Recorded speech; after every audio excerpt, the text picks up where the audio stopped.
Our democracy has been tested in recent years, but with their votes, the American people have spoken and proven once again that democracy is who we are. The states across the country saw record voter turnout, and the heart and soul of our democracy, the voters, the poll workers, the election officials, they did their job and they fulfilled their duty, and apparently without much interference at all, without any interference, it looks like. And that's a testament, I think, to the American people. While we don't know all the results yet, at least I don't know them all yet, here's what we do know. While the press and the pundits are predicting a giant red wave, it didn't happen. And I know you were somewhat miffed by my obsessive optimism, but I felt good during the whole process. I thought we were going to do fine. While any seat lost is painful, some good Democrats didn't win the last night. Democrats had a strong night. And we lost fewer seats in the House of Representatives than any Democratic president's first midterm election in the last 40 years.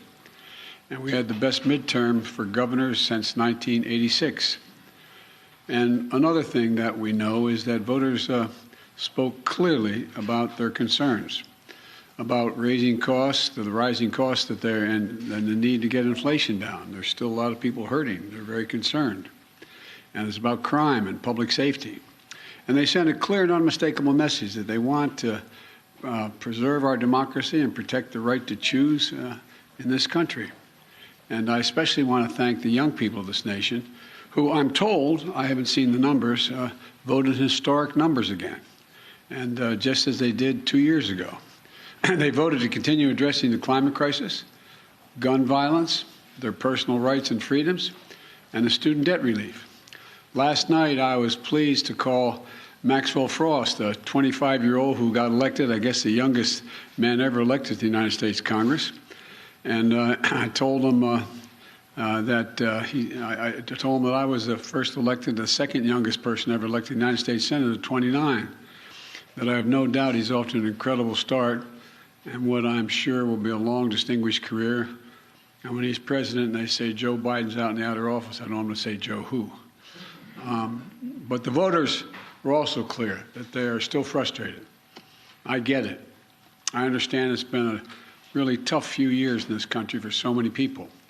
When I came to office, we inherited a nation with a pandemic raging and an economy that was reeling. And we acted quickly and boldly to vaccinate the country and to create a stable and sustained growth in our economy. Long-term investment to rebuild America itself, our roads, our bridges, our ports, our airports, clean water systems, high-speed internet. And we're just getting started. The interesting thing is that this is all going to really come into clear view for people in the months of January, February, March of next year. It's just getting underway. So I'm optimistic about how the public's going to even be more embracive of what we've done. Historic investments that are leading companies to invest literally hundreds of billions of dollars combined to build semiconductor factories and other advanced manufacturing here in America. It's going to create tens of thousands of good-paying jobs. And by the way, a significant number of those jobs are going to be jobs that pay average $126,000, $127,000. You don't need a college degree to get those jobs. And we're dealing with global inflation as a result of the pandemic and Putin's war in Ukraine. We're also handling it better than most other advanced nations in the world. We're lowering gas prices. We're taking on powerful interest, lower prescription drug costs and health insurance premiums and energy bills. After 20 months of hard work, the pandemic no longer controls our lives. It's still a concern, but no longer controls our lives. Our economic policies have created a record 10 million new jobs since I came into office. Unemployment rate is down from 6.4 when I was sworn in to 3.7%, near a 50-year low. And we've done all this while lowering the federal deficit in the 2 years by $1.7 trillion. Let me say it again, $1.7 trillion. No administration has ever cut the deficit that much. And reducing the federal deficit is one of the best things we can do to lower inflation, but while we've made real progress as a nation, I know it's hard for folks to see that progress in their everyday lives. And it's hard to see the results from actions that we took while we have to implement what we've done. But I believe we took the right steps for the country and for the American people. In fact, if you look at the polls, overwhelming majority, I don't look at them much anymore because I'm not quite sure how to read them anymore. I hope you are uncertain as well. But overwhelming majority of the American people support the elements of my economic agenda. From rebuilding America's roads and bridges to lowering prescription drug costs to historic investment in tackling the climate crisis to making sure that large corporations begin to pay their fair share in taxes. And I'm confident these policies are working and that we're on the right path, and we need to stick with them. All these initiatives take hold as they do, from lead pipes being removed from schools and homes to new factories being built in communities with a resurgence of American manufacturers. It's already created, by the way, 700,000 brand new manufacturing jobs. You've heard me say it ad nauseum. I don't know where it's written. It says we can't be the manufacturing capital of the world. We are now exporting product, not jobs, around the world. People across the country are going to see even more clearly the positive effects on their day-to-day lives. But I still understand why they're hurting right now. So many people are concerned. As I have throughout my career, I'm going to continue to work across the aisle to deliver for the American people. And it's not always easy, but we did it the first term. And I'll be surprised a lot of people that we signed over 210 bipartisan laws since I've become president, and we're revitalizing American manufacturing, gun safety, we did it together, and dozens of laws positively impacting on our veterans. And let me say this, regardless of what the final tally in these elections show, and there's still some counting going on, I'm prepared to work with my Republican colleagues. The American people have made clear, I think, that they expect Republicans to be prepared to work with me as well. In the area of foreign policy, I hope we'll continue this bipartisan approach of confronting Russia's aggression in Ukraine. When I return from the G20 meetings in Indonesia with other world leaders, I'm going to invite the leaders of both political parties, as I've done in the past in my foreign trips, to the White House to discuss how we can work together for the remainder of this year and into the next Congress to advance the economic and national security priorities of the United States. And I'm open to any good ideas. I want to be very clear. I'm not going to support any Republican proposal that's going to make inflation worse. For example, the voters don't want to pay higher prescription costs for drugs. We've cut that now. We're going to kick into gear next year, next calendar year. And I'm not going to walk away from the historic commitments we just made to take on the climate crisis.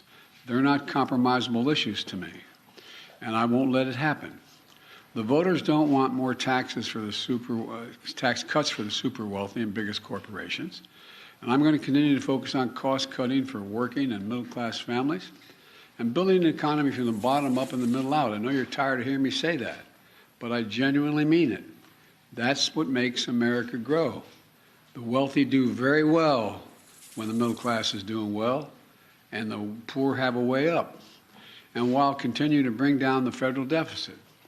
You know, as we look at tax cuts, we should be looking at tax cuts for working people and middle-class people, not the very wealthy. They're fine. And if you can go out and be a multimillionaire, that's great. Just pay your fair share. That's all. That's all. Just pay your fair share. It's like those 55 corporations in 2000 that made $40 billion and didn't pay a penny in federal taxes. It's not right. Everybody has an obligation. So now they have to pay a staggering 15%. You all pay more than that for new taxes. So I'm going to keep my commitment that no one earning less than $400,000 a year, and that's a lot of money where I come from, are going to see their federal taxes go up. And I want to be very clear. Under no circumstances will I support the proposal put forward by Senators Johnson and the senator from down in Florida to cut or make fundamental changes in Social Security and Medicare. That's not on the table. I will not do that. I will veto any attempt to pass a national ban on abortion, but I'm ready to compromise with Republicans where it makes sense on many other issues. And I'll always put the needs and interests of the American people first. So let me close with this. On this election season, the American people made it clear. They don't want every day going forward to be a constant political battle. There's too much of that going on. There's too much that we have to do. The future of America is too promising too promising to be trapped in an endless political warfare. And I really mean it. You've heard me say it time and again for the last 20 months or so. I am so optimistic about the prospects for America. We need to be looking to the future, not fixated on the past. And that future is bright as can be. We're the only nation in the world that's come out of every crisis stronger than we went into the crisis. And that's a fact. I mean, literally mean that. We've come out stronger than we've gone in. And I've never been more optimistic about America's future than I am today. You know, particularly because of all those young people I talked about, 18 to 30. They're showing up. They're the best educated generation in American history. They're the least prejudiced generation in American history, the most engaged generation in American history, and the most involved. Look, after a long campaign season, I still believe what I always have. This is a great nation, and we're a great people. And it's never been a good bet to bet against America.